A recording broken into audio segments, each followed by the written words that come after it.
Yes, my Between the Liners, welcome back to the channel. This is the Between the Lines podcast. I'm your host Adnan, if you didn't know already. This is a video you've all been waiting for, I'm sure. It's my reaction to the Cristiano Ronaldo and Piers Morgan explosive interview that's come out this week. I've watched it twice over.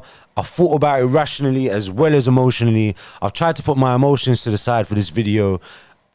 Look, it's Ronaldo, he's my GOAT. You lot probably know in my previous videos, I've said he's my GOAT. I'm going to try and think about it as rationally as possible. I've come with a clear conscience. I've taken some notes down of things he said. I've got some quotes ready for you guys in case you haven't seen it. And I'm going to talk about some of the quotes. Before I do that, let's take it back to where this all started, from some clips being released by Piers Morgan and The Sun. Yeah, let's not forget that. Piers Morgan and The Sun last Sunday released clips about this Ronaldo interview, how explosive it's going to be, a few snippets about Ten Hag and the Glazers, etc., etc. But let's not forget, this was 20 or 30 minutes after the United game, after young 18-year-old Alejandro Garnacho had just scored the winner against Fulham, and Ronaldo's team. Don't forget, this is Ronaldo's team at the moment. Ronaldo's team had just won the game 2-1 v Fulham. And for some reason now, because Ronaldo drops this interview, no one's talking about Garnacho. A week on, we should have been talking about Garnacho's goal still and his performance. And the November performance he's had, I think he got 2 assists and 2 goals in November. He got Man United's Player of the Month, bear in mind. No one's talking about him because of Ronaldo. And Garnacho, the poor kid, the young kid, looks up to Ronaldo. If I was in Ronaldo's position at that time, have a bit of decorum, a bit of respect for your teammates. Why drop that interview or drop clips of that interview straight after the game? The teammates are still on the coach back to Manchester at the time, from Fulham, from London. Like, where's the respect for your teammates straight off? That's my question. Like, obviously, Piers Morgan has done that deliberately because that's the type of person Piers Morgan is. But Ronaldo knows that. Ronaldo knows who he's getting into bed with. He's doing this interview with Piers Morgan on purpose. Piers Morgan is going to try to generate as many clicks as possible whenever it's as worse as possible for Manchester United, because he doesn't care about our club. Why would he? He's an Arsenal fan. So for Ronaldo and Piers Morgan to both together drop those clips at least straight after the United game v Fulham took away all the shine from Garnacho, I thought was very unfair from the off. And also, before I get into some of the quotes from Ronaldo and my thoughts on it, I also need you guys to remember, I'm a Manchester United fan first. I love Ronaldo. In my opinion, he's the greatest footballer to ever touch a football on this planet, yeah? And obviously, Messi is unbelievable, whatever. But in my opinion, Ronaldo is the best football player of all time. And we can get to reasons why in another video, maybe. Like, just take a look at his knockout goals in Champions Leagues, in the bigger games. He turns up, etc., etc., etc. He's an unbelievable footballer. He's my GOAT. But first and foremost, I am a Manchester United fan. I'm not a CR7. I'm a CR7 fan, obviously, but first and foremost, I'm a Manchester United fan first, and then after that, I might be fans of certain players. But the reason why I love this game, I love football, and my team and my desire and my support goes to one team, and that's Manchester United. It doesn't go strictly or only to Ronaldo. It's Manchester United. That's what I need you guys to remember. So I've got some quotes here on my phone. We'll get into that. And to be honest, like, I also need you guys to know that I don't care about Cristiano Ronaldo's career more than I care about the future of Manchester United. All I want is Man United to be winning trophies and, to be honest, playing good football. Like, at the end of the day, as fans, that's what we want to see first. We want to see our team win and play good football. We want to be entertained. That's why we love the game. When I play football, I want to entertain people and I want to entertain myself. I want to enjoy myself. And that's why I watch the game. And look, that's why I don't care what this interview does for Cristiano Ronaldo's career. I'm more looking at it from the point of view of a Manchester United fan. Yeah? And there's one more thing I want to talk about before I get in the interview. I'm sure a lot of you have seen it. If you haven't seen it, you've probably seen clips. You've probably seen the clips that have come out last Sunday and then that were drip fed to us over the week. There's one thing and obviously I'm not an expert. I'm not a psychologist. I'm not a professional in how to speak on interviews or how to get your points across. But what the hell was this thing that Ronaldo was doing, yeah? He's sitting like this for the whole 90 minutes. That was the dumbest shit I've seen in a long time. Like, maybe apparently it portrays your speech more importantly, apparently, to the crowd, or that's how people are going to take more note of what you say. Bro, it's Cristiano Ronaldo. I wouldn't sit there and pay attention to how his hands are. You do an interview with Ronaldo and Piers Morgan for 90 minutes, I'm going to sit there and watch it regardless of what my man's doing with his hands. And he must have had the dirtiest finger cramps after that interview, because what, you're sitting there like that for 90 minutes. And to be honest, it looks like a bit symbolic. Like, people are going to be throwing out Freemason accusations and Illuminati accusations. I don't care about that. I'm worried about his fingers. Like, what, you're going to sit like that for 90 minutes? It just felt dumb. And it's like, obviously I've heard that guy Andy Tate's done the same thing recently. It's some new interview technique, or not new, whatever. It's an interview technique, or maybe I'm wrong. If I'm being ignorant, my bad. I've heard some people say that it's a Rastafarian thing as well. But yeah, let's get into the interview. We'll go on. I'm going to go through the quotes in chronological order in the same way that he spoke about it. So if you have seen the interview, it probably makes sense. If you haven't seen the interview, I'll try to describe it as well as I can for you. So rather than me talking about positives and negatives from the interview in sections, I'm going to talk about it in chronological order of the way Ronaldo went through the things in his life, or what's happened. And I'll do little subheadings here for you to keep up with. So first quote, we'll start off with the beginning of the interview. And this is why you lost me here. You lost me at the beginning of the interview. I'm not going to lie, Ronaldo. I tried to look at it rationally, but the first thing you said in the interview is you said you like Piers Morgan. Bro, Ronaldo's got 450 million followers on Instagram, yeah? You don't need an interview with Piers Morgan. If you cared so much about saying what you wanted to say, getting your opinion across, getting exactly what you wanted to say across, yeah, you did not have to sit there with Piers Morgan. Like, I don't need to say what Piers Morgan is, but Piers Morgan's a scumbag. Let's be real. Like, he's done a lot of scummy things in his life. And also, the fact that these exclusives are for the Sun. So 1, you're doing it for Piers Morgan. 2, you're doing it for the Sun. 3, you're claiming it is for yourself. 4, throughout the whole video, you're saying it's for the fans, etc., which I completely understand.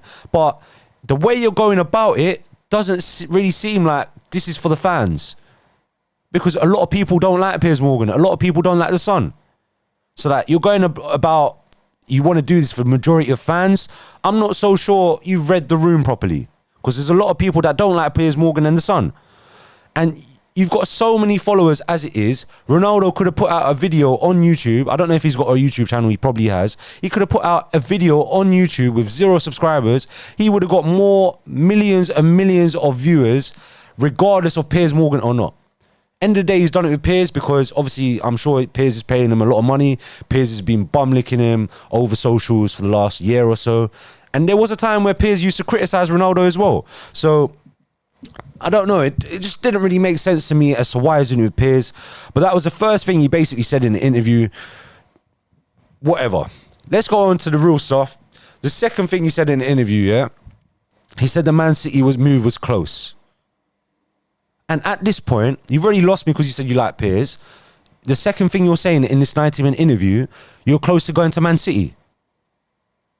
Like, I can't just brush that aside. Because when the rumours came out last year that you're close to going to City, I was so sceptical about it. I tried to say, you know what? Nah, Ronaldo would never do that. He would never go City. Are you dumb? I was saying to everyone, there's no way Ronaldo would ever go City or would ever even think about it. Yes, they might come in for him. Yes, they might be interested in him. Yes, Pep might have wanted him. But I didn't think that he was going to be close to going City. Like, why? Like, how much love do you have for Man United to even consider that? And then he says that United came in for him after and Fergie persuaded him. What persuasion did you need? Why don't you just stay at Juventus instead of going City? Or whoever else came in for you, you could have gone there. But instead you're close to going City. We should have known from then that this was going to end badly. Because clearly we've overestimated your love for the club. Let's be real. But yeah, that was kind of disappointing. Anyway, the third thing he said was the club, the United's facilities and technology is way behind Madrid and Juve, and I think he mentioned Liverpool and City as well, which is completely understandable. And a lot of us have known this, especially United fans.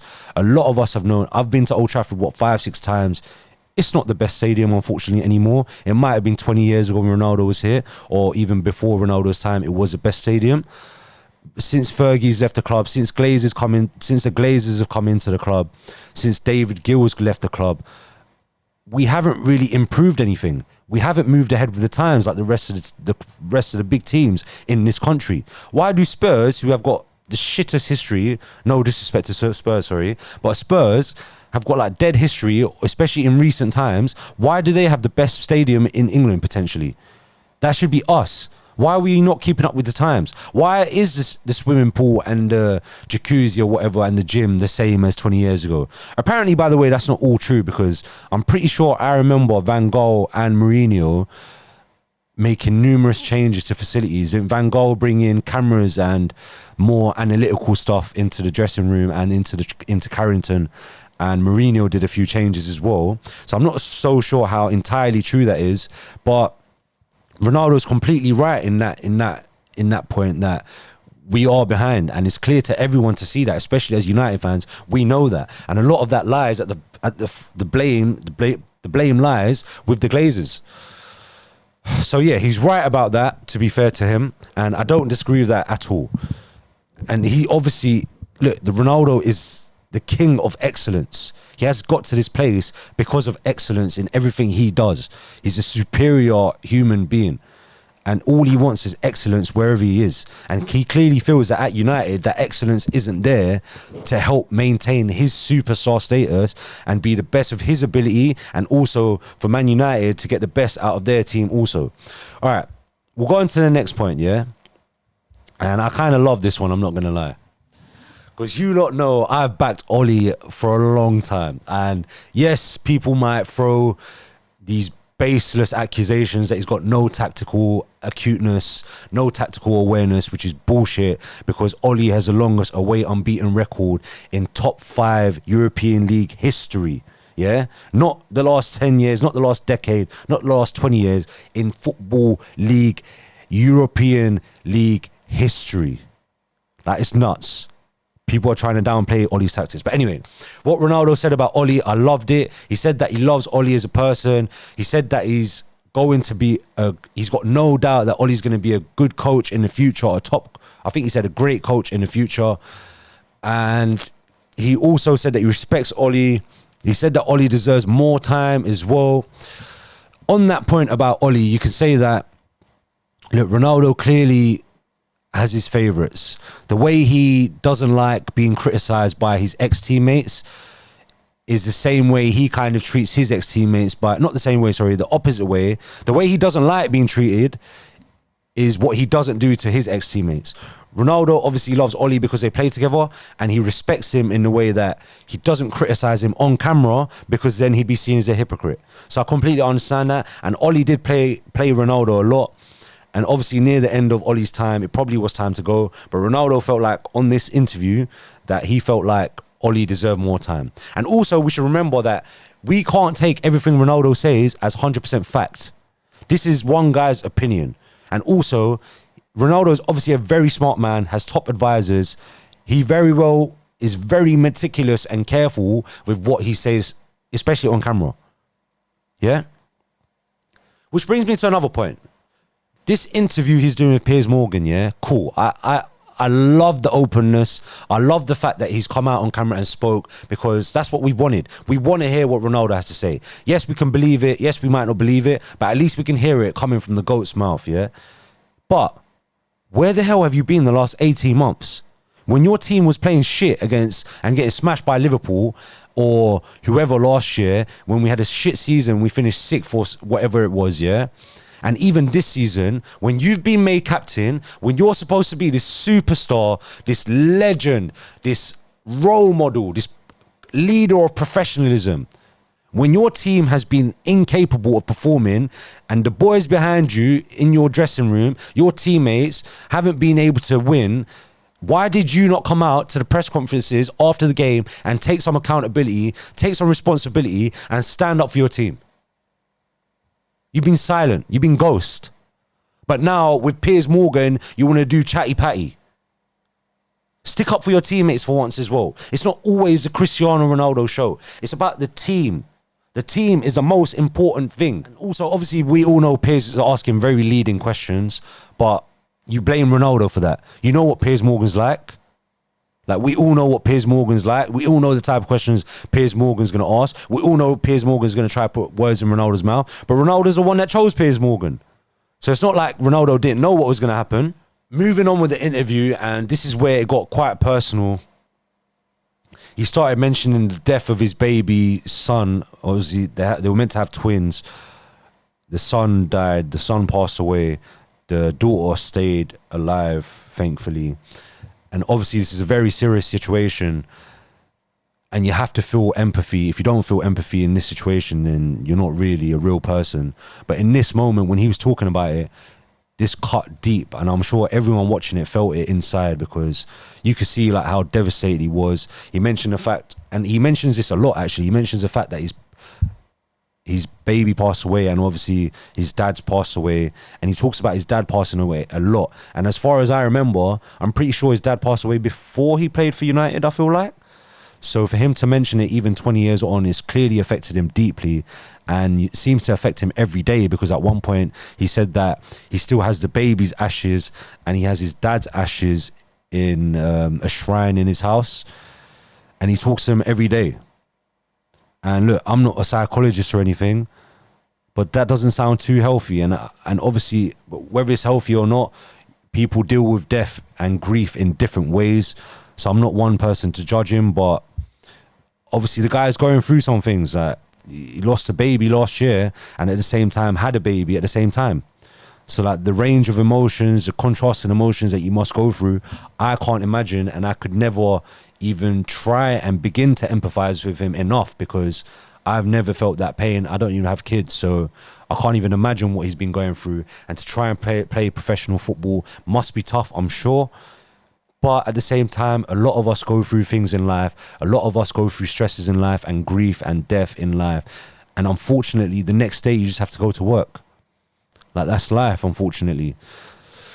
So yeah, look, that was a sad thing, man. The fact that he even still mentions his dad passing away to this day, the guy's been suffering for 20 years with grief.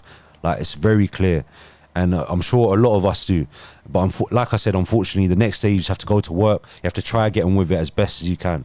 Look, we move on to the next point, and he keeps mentioning the press and like the garbage press he keeps saying, yeah? Bro, you're Cristiano Ronaldo. You're the greatest player of all time. There's going to be people talking shit about you. Like, if you haven't learned that already, people were talking shit about you 20 years ago when you were diving in England, and everyone kept saying you kept falling over too easily. Like, what do you expect, bro? Like, get over it. Like, how are you not over that yet? Yes, I understand. You're hearing it every single day. There's probably 1,000 different tweets written about you every single day, if not more. 1,000 different press releases every day. Lies about you every day. Bro, you're getting 500 bags a week. Like, get over it by now. You've heard it enough. And he kept saying this thing about how he's the black sheep, yeah? And this is what I don't get. And he kept saying that the press kept criticizing him last season, even though he was scoring goals, yeah? And I've backed Ronaldo for a long time, especially last season. Everyone kept saying not everyone, a lot of people were saying he's a problem. I kept saying he's not the problem, yeah? But this black sheep idea, I don't know where you got that from, bro. You weren't the only one being criticised last season. If anything, a lot of people were praising you. A lot of the rest of the team were getting criticised. How many times did we hear McFred jokes, even from me, for example, or from other people? McFred got taken a piss out of. Luke Shaw was getting criticised. Maguire was getting criticised. Ollie was getting criticised. Rashford was getting criticised. Sancho was getting criticised. And that's just, Bruno was getting criticised. That's just from the top of my head. This idea that you're the black sheep is completely nonsense. Like, the whole team was getting criticised. You might get criticised the most in terms of clicks on media, but in terms of overall, I don't think the blame majority of the blame, I don't think lied on Ronaldo from a lot of, especially United fans, for example, or the press, because we saw that the problems lied deeper than just Ronaldo. There was other problems in the team. So this idea that you're the black sheep just doesn't make sense to me. And also, yeah, another thing, he doesn't understand the criticism. even this season, for example, or last season, and if you take it back to last season, he keeps mentioning he scored 24 goals, and I mention it a lot too, yeah? But if you look a bit deeper, 9 of those 24 goals were against Spurs and Norwich. Like 2 dead teams. Let's be real. You have to look at the goals in context. Yes, you had a good season, especially age 37. What you done was miraculous. Like, I don't know any other 37-year-old who have a season that prolific, yeah? But you have to be a bit self-aware, bro. Like, put your ego down for 1 second and think, you know what? I only scored in batches 1. He went 10... I'm pretty sure he went 10 games without a goal at one point as well. Outside of the goals, how much does he bring to the team is still a question, even this season. And look, you scored 9 goals against Norwich and Spurs out of 24. And also, he keeps mentioning international goals in that interview. Bro, no one cares about your international goals that you scored against what in Europa Nations League or whatever. Like, I don't care. The next bit of the interview where Piers Morgan brings up Rooney and Gary Neville, he brings up how Rooney might be jealous of him, how he's better looking than Rooney, and how Rooney might be saying stuff just to get a better job or because he wants to be on the front pages. Firstly, yeah, look, who isn't jealous of Cristiano Ronaldo? I'm sure a lot of people probably want to be Cristiano Ronaldo. Who wouldn't want that life, yeah? One of the greatest footballers of all time. And the amount of money he earns is ridiculous. The amount of love he gets is ridiculous. Like, who wouldn't be jealous? But is Wayne Rooney that jealous of Ronaldo's career so that he would come out and criticise Ronaldo? No.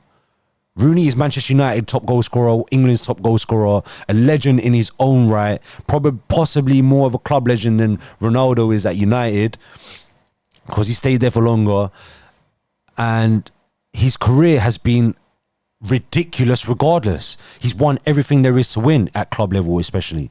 Maybe not internationally, but at club level, he's won everything there is to win. And this jab about Rooney's looks, bro, like, how insecure can you be? Like, you're 38 years old, you're still worried about who you look better than just because Rooney doesn't look as good as you. Like, get over yourself. And you know what? Then he called, in another part of the interview, he called guys like Rooney rats. And he also mentioned that Rooney was round his house 6 months ago. So after hearing that Rooney was round his house 6 months ago, and then Rooney doesn't even really criticise him too harshly, but he probably says that Ronaldo isn't best for the team, and amongst certain other things. In that regards, I kind of understand why he's calling him a rat. I think a rat is very harsh, but if your mate came round your house 6 months ago, played with your kids and your family, you fed him or whatever, and then in the next following months, he goes on TV and says that you shouldn't be part of the United team, then I can understand from a personal point of view where Ronaldo's coming from. But also, Ronaldo has to remember that people are asking Rooney for his objective opinion because of his status in the game. Like, what does Ronaldo want Rooney to do? To lie? Just to be a good friend? Maybe. Like, I don't know what the right answer is for that. Maybe that's what Ronaldo wants. Like, the same way he backed Ole in the interview, maybe that's what he wants from Rooney or Gary Neville, for example. And like, he also mentioned how Gary Neville and Rooney aren't his friends, they're just his colleagues. If that's the case, why do you take their opinion so heavily? Like, why do you care if they criticise you? Because you're literally saying they're not your mates, they're just your colleagues. So I feel like they're allowed to give their opinion on you how they think. And also, it was funny how he mentioned Rio and Keane, or Piers mentioned it, Rio and Keane. He said that Rio used to be his neighbour. He said Keane was his best captain ever, which I thought was quite interesting. And I respect him for that a lot because I love Roy Keane. And obviously Keane's done a similarly explosive interview for Man Utd, which has never seen anyone's eyes outside of the club. So I can only imagine what Roy Keane said. Obviously, he had to leave United for it. But yeah, it's just interesting to see how the people that back him publicly, he prefers to back them, which I understand. He's like shown his loyalty, and he's shown he's not really a hypocrite in terms of the people that back him, he backs them, especially on camera. The people that don't back him, he doesn't really want to back them. He starts calling them rats. Yeah. Moving on to the next quote, and this is where I thought it was a bit weird between two very rich people. Piers asked him, do you have more money than you have Instagram followers? And they both started busting up. in this time where a lot of people are suffering in the world, there's a cost of living crisis. A lot of people are suffering with gas and electricity. I just thought it was very, very out of touch. Two very rich people just laughing, and he keeps claiming that he loves the fans. A lot of his fans are suffering and struggling right now, and for you to just laugh in the face of every single person that's watching, millions of people watching this interview, Piers and Ronaldo just laughing at the fact that how much money he has, I just thought it was a bit tasteless. Wrong timing, read the room, but it is what it is. He's made his money how he has. We're partially the reason why he's made that money, because as fans, obviously, you've bought shirts, merch, etc. Yeah, I just thought it was a bit weird. And then we'll take it on to the next topic, and this is where it got a bit deep again and a bit serious. He was saying how he missed pre-season because of how his daughter had bronchitis, and he said, people forget that I'm human. And he said that he told the club, and he felt like they didn't believe him. Although they said they believed him, he said, he felt like they didn't believe him. And this is very concerning, I think. The lack of empathy being shown by the club is very tasteless, I felt like. This is Cristiano Ronaldo, one of the most professional, probably, if not the most professional footballer that's ever lived on the planet. And for you to not believe him because his daughter's ill and his daughter had bronchitis, especially after the tragedy he went through with the loss of the twin son, for the club to not believe him or to not show enough belief in him or to not make him feel like they believe in him is very disappointing, to be honest. And it's kind of what we know about United, because they're just a business now. They don't really care about their emotions. They don't really care about the fans that much. They might act like it on social media, but to be honest, look, the Glazers especially don't really care about United. Let's be real. And I kind of do understand where he's coming from. Although I haven't been there in a room with him, I can imagine that the United board probably showed a bit of lack of belief in what Ronaldo was saying, which is a shame. And not hearing that, I understand why he missed pre-season now, and I accept that. That brings us on to the pre-season game. So obviously he's missed pre-season in America, the tour. He's come back for pre-season late. He's already behind on fitness. Ten Hag's given him 45 minutes v Rayo Vallecano at home. He's played 45 minutes. He's subbed him off. Obviously he's not match fit, so obviously Ten Hag had the right to sub him off. He's walked off the pitch and he's gone home. He's left the stadium early before his teammates have even finished the game. You want to talk about respect, Ronaldo? Respect your teammates. And fair enough, he said that, all right, he said that 8 players had also left the game, yeah? 1, keep that in the dressing room, because I didn't know 8 players had left. But 2, obviously, he doesn't want people to be hypocritical and only mention him in the press. Bro, you're Cristiano Ronaldo. Get over it. They're going to talk about you more than anyone else. The same way I'm talking about you now is because you're Ronaldo. They're going to talk about you more than anyone else. No one cares that Dalot went home early. You're meant to be the role model, and that's why we hold you more accountable than them, because you are Ronaldo. You're meant to be this superstar, this superhuman, this out-of-this-world footballer, this role model, this inspiration. If you're role model, if you're Garnacho and you're in that dressing room and Ronaldo's gone home early because he got subbed off after 45 minutes, boo-hoo, in a pre-season friendly game, how does it look to the younger kids, the younger generation? It's not going to look good. What kind of role model is that? What kind of professional is that? So yeah, it looks bad. He knows it looks bad. He knows all eyes are always going to be on him.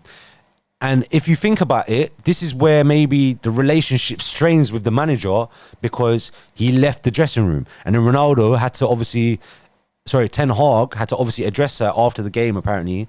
Or I think a couple of days later, he addressed it and said that the manager said that you don't do that again. And also Ronaldo apologized to the coach and his teammates, apparently. So fair enough. Then next year, Ronaldo was saying that Ten Hag's not playing him regularly because he didn't have a pre-season, but Ronaldo's disputing that because certain other guys, he didn't mention names, but he says certain other guys have come into the team without a pre-season and they've still played. He's talking about Martinez, one. He's talking about Casemiro. He's talking about Eriksen. He's talking about Anthony, yeah? Martinez started the first couple of games and then he got dropped, don't forget, because he got subbed off and stuff. And then when he started playing sick, that's when he started playing regularly. Casemiro, who didn't come into the team straight away. Ronaldo, don't forget about that. When he started playing well, that's when he got into the team regularly. Eriksen has hit it off from day one pretty much, and he's been playing well regularly. Anthony scored 3 goals in his first 3 games in the Premier League, so he plays regularly. Ronaldo, when you have played in this season on the pitch, you haven't performed well. So that's why you can't get into the team. Yes, the preseason thing might be an excuse from Ten Hag, but your performances this season on the pitch have not been good enough, and that's why you're not playing as regularly as some of these guys. You played over 1,000 minutes, which you mentioned in the interview, and you scored 3 goals, which you didn't mention in the interview. And you didn't mention how you haven't been performing great in this season. And yes, some of the things might take its toll on you. The death of your baby, your daughter's ill, the manager's disrespected you, the fans, the press is all over you.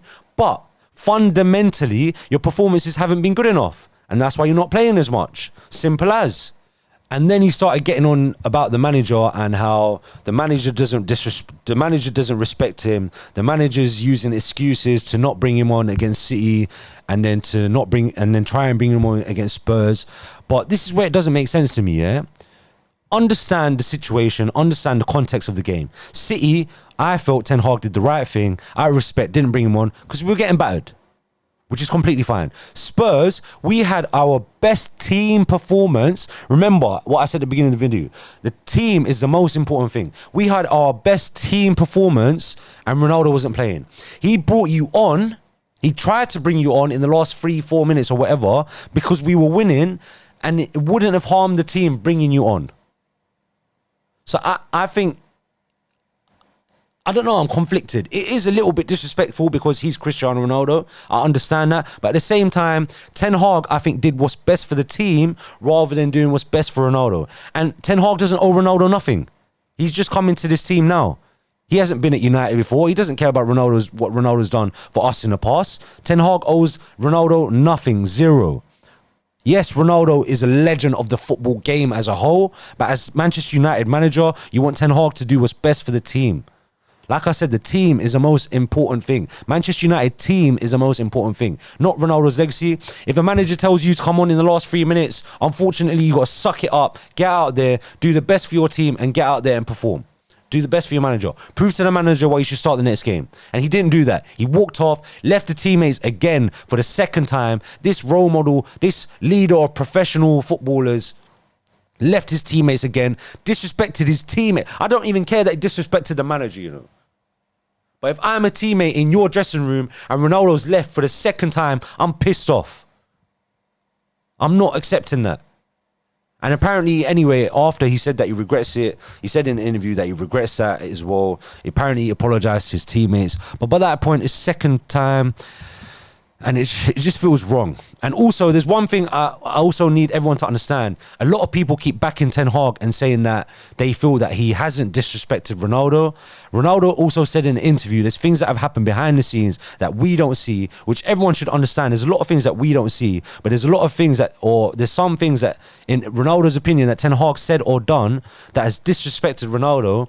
And we have to take his word for it because I believe that. Yes, in the public eye, it looks like Ten Hag's done the right things by Ronaldo. Like even made him captain in the Villa game, started him. Everyone keeps talking like he hasn't started or played a lot of games. He's played 16 games this season. He started 8 of those. That is a lot of playtime for someone that's upset about not playing. He's played a lot of games. He's played over 1,000 minutes. So yeah, anyway, but the fact that Ten Hag has obviously upset him, there's clear lack of communication between the club, Ronaldo, and Ten Hag and Ronaldo, as Rio Ferdinand keeps mentioning on his channel. Shout out Rio. So yeah, and also the fact that Ronaldo said ages ago that he was going to do an interview, the fact that the club hasn't come in between in this time and said, yo, what are you going to say in this interview?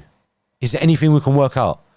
The club is definitely at fault here as well. Like, get a grip, get a hold of your players. You're letting the man take over all the press and control all the narrative because you haven't spoken to him enough or tried to deal with the situation, so he feels like he has to come out and speak to Piers Morgan about it. Like, the club's a mess, the structure's a mess. And Ronaldo kept saying that throughout his whole interview as well. He said the structure of the club's a mess. He called out the Glazers as well. He said he's never met the Glazers. Like, where are the Glazers? How have they not met the biggest superstar in world football, if not world sport? Like, how can you not? Yes, I understand they don't care about the club, probably. Like, obviously. And they only want to make money from it, take out as much money as they can. But how can you not even, like, from a fan point of view or, like, a celebrity point of view, how can you not come and meet Cristiano Ronaldo? That's your asset. Yeah, and obviously they don't care about the club, as he said. But, yeah. So, after the Spurs game, he said that he got suspended. He said he was suspended for 3 days. And he said it was humiliating. He had to train with the under-23s. And I'm not going to lie, yeah. When he was saying, the way he was saying it and the way he said he was suspended for 3 days, I thought about it. At the time, I thought it was the right decision. When the way he said it in the interview with Piers, I was like, you know what?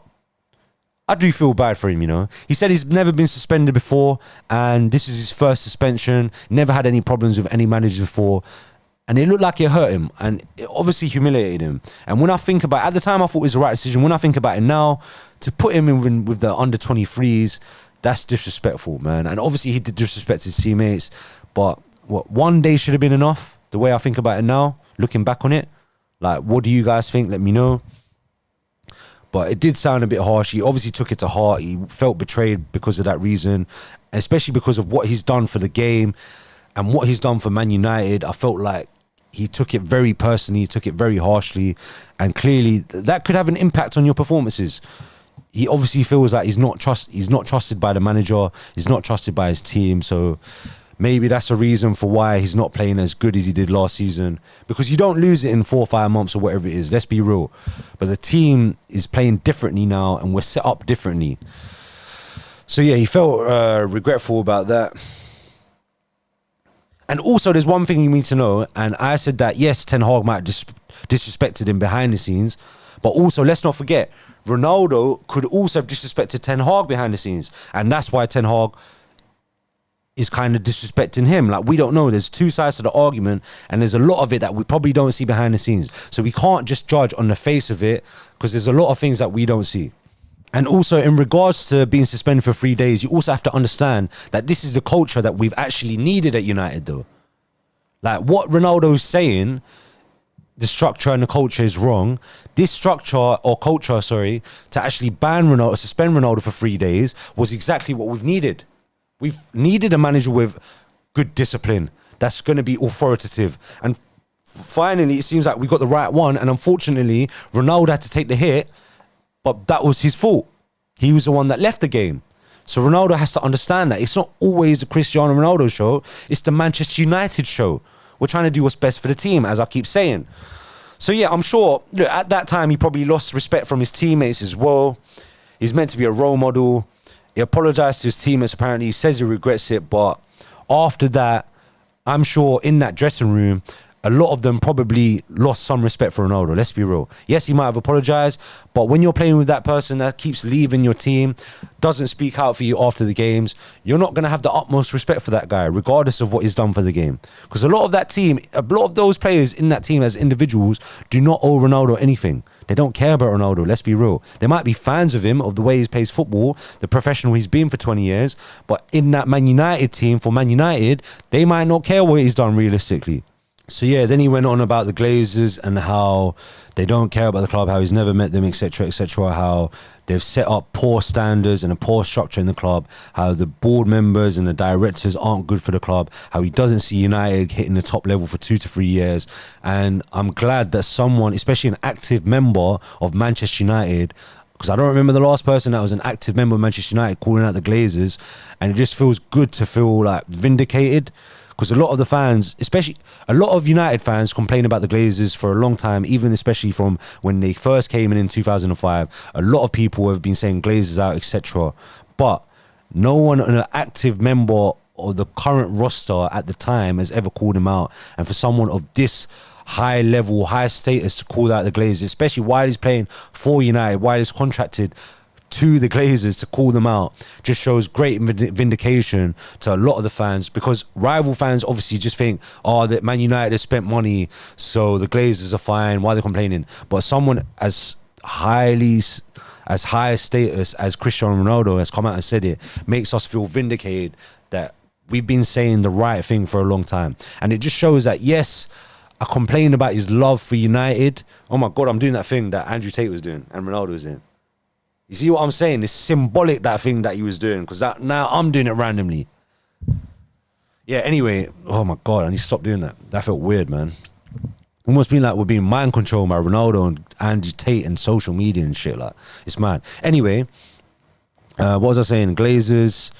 Yeah, felt vindicated that someone as powerful as him is coming out and saying it, and just shows that the quicker the Glazers get out of the club, the quicker he leaves. And I was saying that the love for United is still there, although he almost went City. He does obviously still have some love for Man United. I'm sure he can't forget the good times he had at United. Even last season, for example, was pretty good for him on a personal level. So yeah, and he's also said about the club, yeah, that none of the club or the board members at the top, and even some certain of the players, aren't listening to his advice, which I think is very strange, because why are they not listening to his advice? The man has been at the top of his game for 20 years plus. The man is one of the best footballers of all time. Why are we not taking his advice? Why are players on the current team not taking his advice, not following exactly how he's living, not following how to be a top professional, at least in terms of training and being fit? Obviously, the professionalism in terms of leaving his teammates, we don't want that to happen, or leaving the game or whatever. But in terms of being a top athlete and one of the best athletes ever to ever exist, why is a club not taking advice from this guy? And obviously, maybe they are. Maybe he's exaggerating a bit. I don't know. But if they're not, we should be. This is Cristiano Ronaldo, the GOAT. Listen to him. Young players around him, listen to him. Follow the way he trains. Follow the way he eats. Follow the way he recovers. Then nearer to the end of the interview, Piers asked him, or Ronaldo alluded to the fact that he believes that he'd still scoring if they were still doing what they were doing last season in terms of United. What does that even mean? What, you want the rest of the team to play shit and you score and we finish sixth again? I don't understand what that means. And also, he still thinks that he's going to bag this season if they were still doing what they were doing last season. You've had ample opportunities to score this season and you're not scoring. I've been to Old Trafford like 4 or 5 times this season. I think I've seen Ronaldo start in 4 of them. And genuinely, every time I've seen him play live, he's been shit. And I don't want to say that. I love Ronaldo. I don't know why his performances dropped. Baby died. Baby daughter was ill. Disrespect from the manager. Problems in and around from the press, etc., etc. But fundamentally, you have played bad every time you've been on the pitch. There's not a single game out of the 16 games he's played I can think, you know what? No, Ronaldo smashed it that game. I'm not even talking about the goals, but I'm talking about performance or what you're bringing to the team, because he's getting in the way of our players when he's playing. He's dropping back too deep. He's not staying in the box. And he's even had easy chances that he's missed. We played against Ammonia, and Ammonia was shit, yeah? They're some shit team, yeah? I think we only won 1-0. Scott McTominay, 93rd minute or whatever, yeah? I was there at the game. Ronaldo, I'm pretty sure, missed from 2 yards out. It was an open goal. He hit the post or something, or the defender saved it. Like, you've been missing easy chances as well, bro. So you keep talking about how you're going to be scoring goals this season. You're deluded.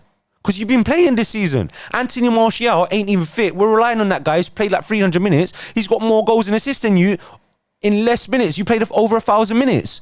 You're sitting there laughing and smiling about, oh, I'm 30, yeah, I played 1,000 minutes. Bro, Anthony Martial, I lost all hope in that guy. He's doing better than you have in less 3 times less as many minutes. So like, where's the self-awareness? You haven't been playing well. You don't deserve to play as many games as you think you should play. And to get you scoring, the rest of the team has to be focused on playing just for Cristiano Ronaldo. The same way that they've done for a lot of his career, the team has to be set up just for Ronaldo. But as I keep saying, the team is the most important thing. We might have Ronaldo bagging goals, just set up the team, just have Ronaldo bagging goals, and we might finish 6th, the same way we did last year. Because we accommodated for him. That's what teams do. But maybe that's not the best thing for the team. And now, look at it statistically.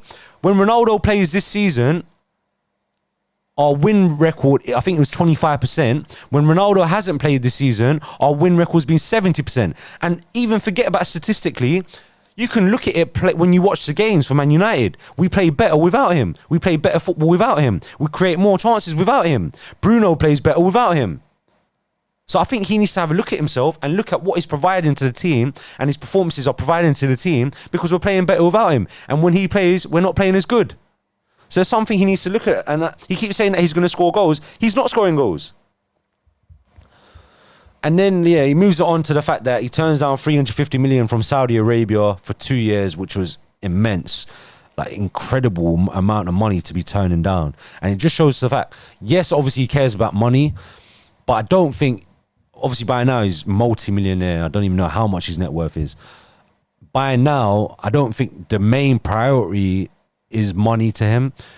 The main priority is being number one of every single list he can, and also to still play at the elite highest level.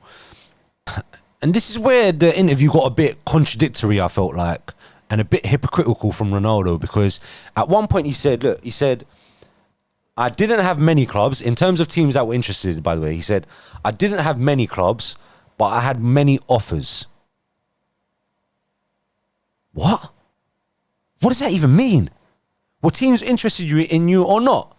Like, many offers and not many clubs, but I had many offers. What does that even mean? You had more than 2 offers from the same club. I don't get it. And also the fact, yeah, you said in the interview, he says he was really happy though here at United, and that's why he didn't leave. But also, half an hour before an interview, Piers said that you wanted to leave for Champions League football, and you didn't deny it. So I don't understand. Did you want to stay at United? Or did you want to go? Or did you not have many offers? Or did you have offers and they just weren't good enough? Like, the clubs coming in for you probably weren't either paying you enough, or they weren't at the level that you wanted. Because obviously he wants to be in Champions League. He wants to cement his Champions League goals record because Messi's obviously close. So I understand. I didn't really understand, because he also said that there was people like the coach and people at the board that don't want him to be at the club. And I can imagine Ten Hag obviously doesn't want him. Yeah, let's be real. He's 38 years old. Ten Hag was trying to implement new style and change at the club. I completely understand. But he says some of the board didn't want him.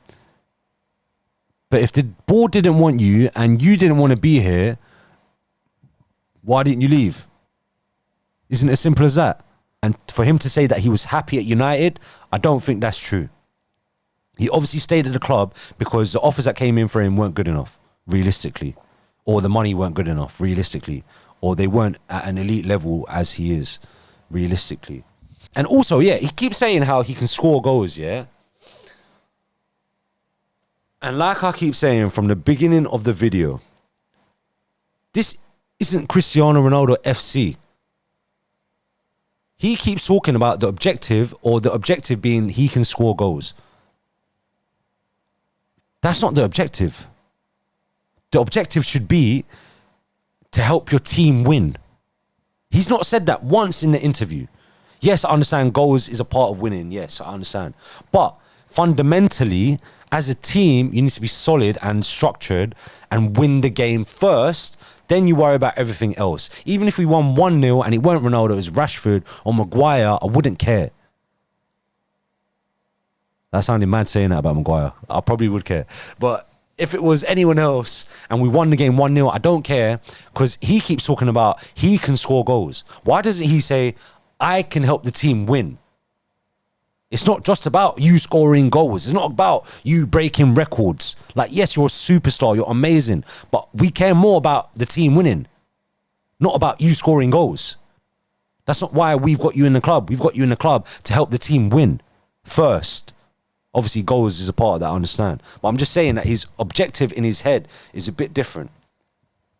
So, yeah, and also throughout the whole thing, he doesn't mention the fact that he's not scoring goals this season. He keeps mentioning that he can score goals and he has played 1,000 minutes, but not one single time in that whole interview, 90-minute interview, did he ever mention how he's actually performing this season, or how he's actually not scoring goals this season.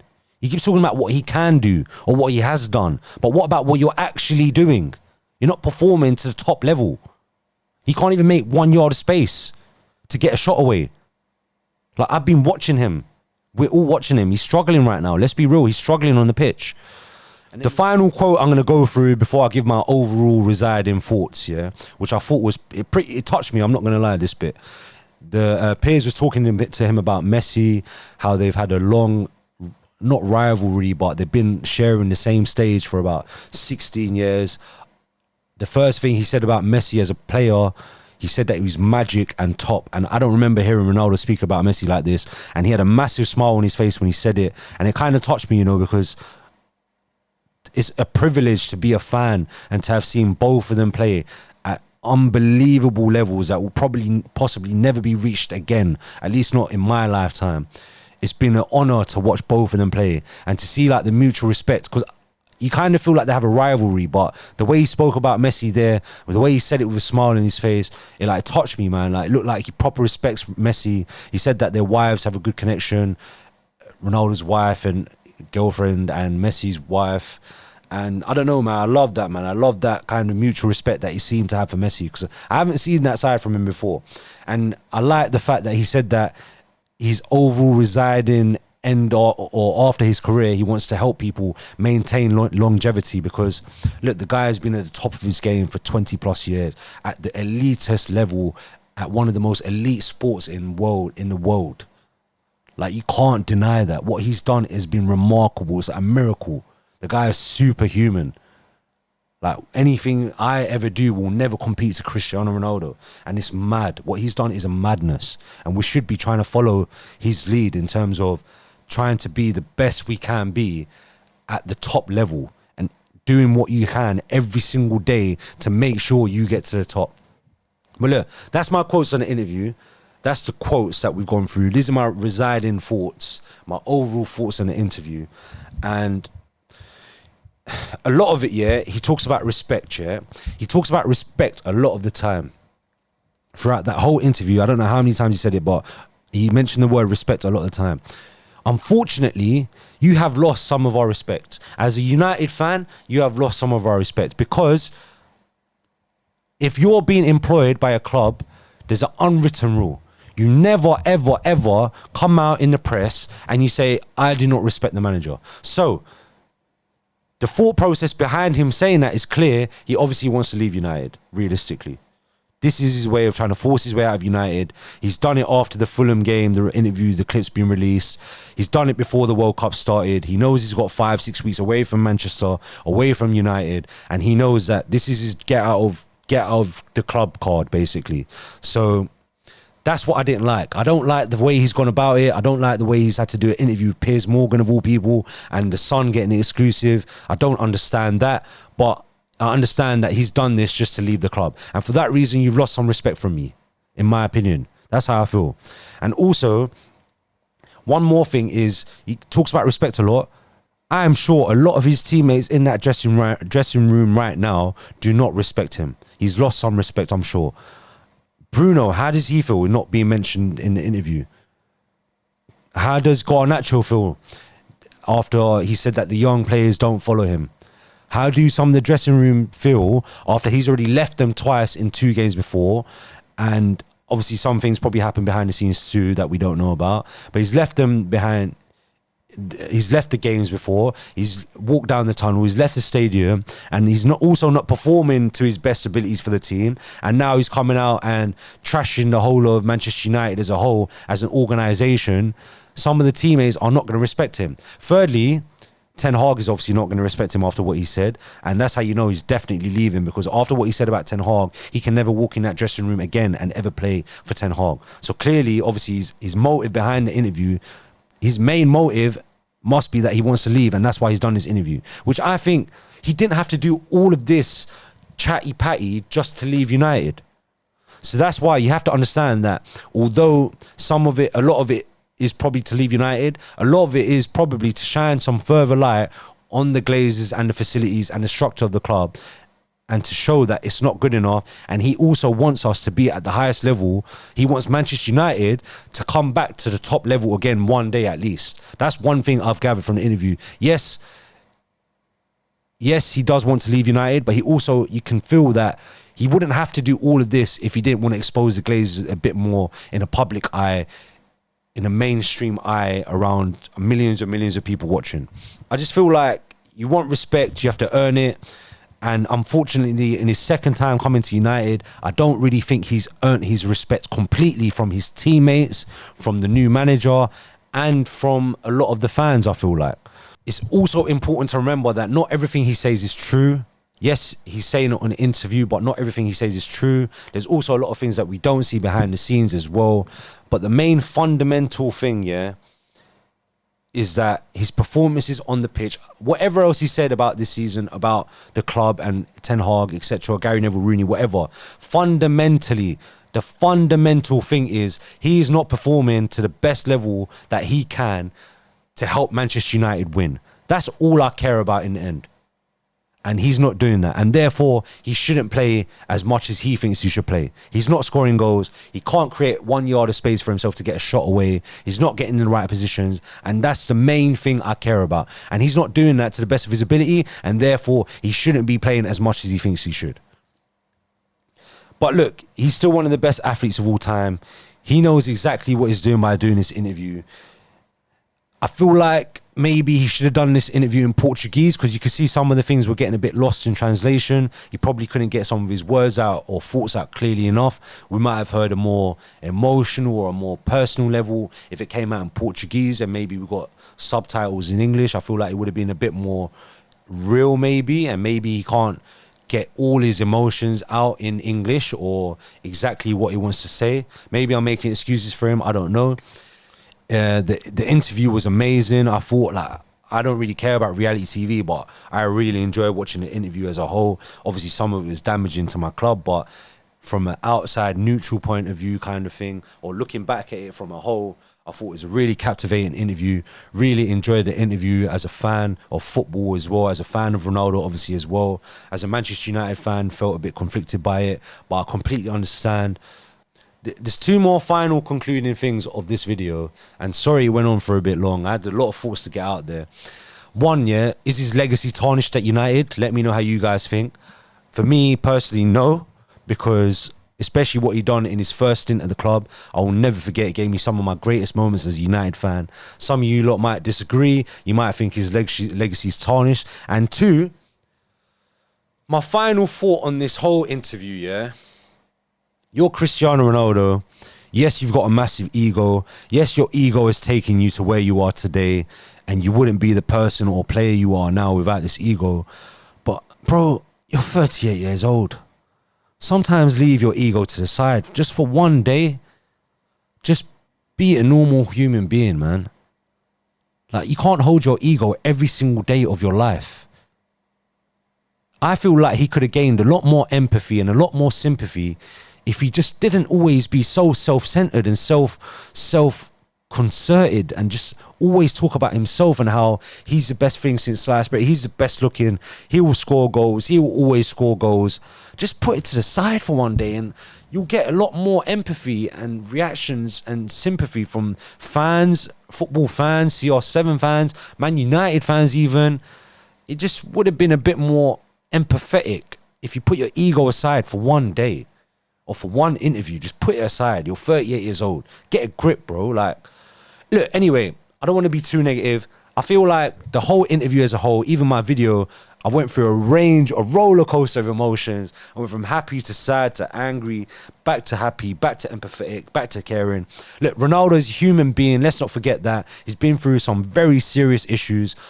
Like we all have, unfortunately, we just have to deal with it. We have to get on with it. You're an employee of Manchester United. Therefore, for you to come out and criticise them in the press, unfortunately, your time at Manchester United must be up. For me, your legacy isn't tarnished. I don't like the way you've criticised, like Rooney or whatever, in the public eye or the manager. But it is what it is. You're still going to be my GOAT. Still going to be the best player of all time. We've had a good run. We can't forget when he came last year and how ecstatic we was, how elated we was. It was an amazing time. Unfortunately, it hasn't worked out as best as we thought or hoped it would have been. He probably thought he was coming to help us win the league. Hasn't worked like that, unfortunately. Guys, let me know in the comments. I'm sorry I drew this out longer than it should have. I just got carried away. I had so many things to talk about. Hope you enjoyed the video. Like the video, share the video, subscribe to the channel if you haven't already. Get in the comments to let me know what you guys thought. Have I taken it too personally or emotionally? Have I come with a rational thought process? Let me know what you guys thought of the interview or how you feel about Ronaldo. Has his legacy been tarnished? I'm Adnan. I'm your host. This is the Between the Lines podcast. Subscribe to the channel. See you on the next one. Peace out. Between the lines.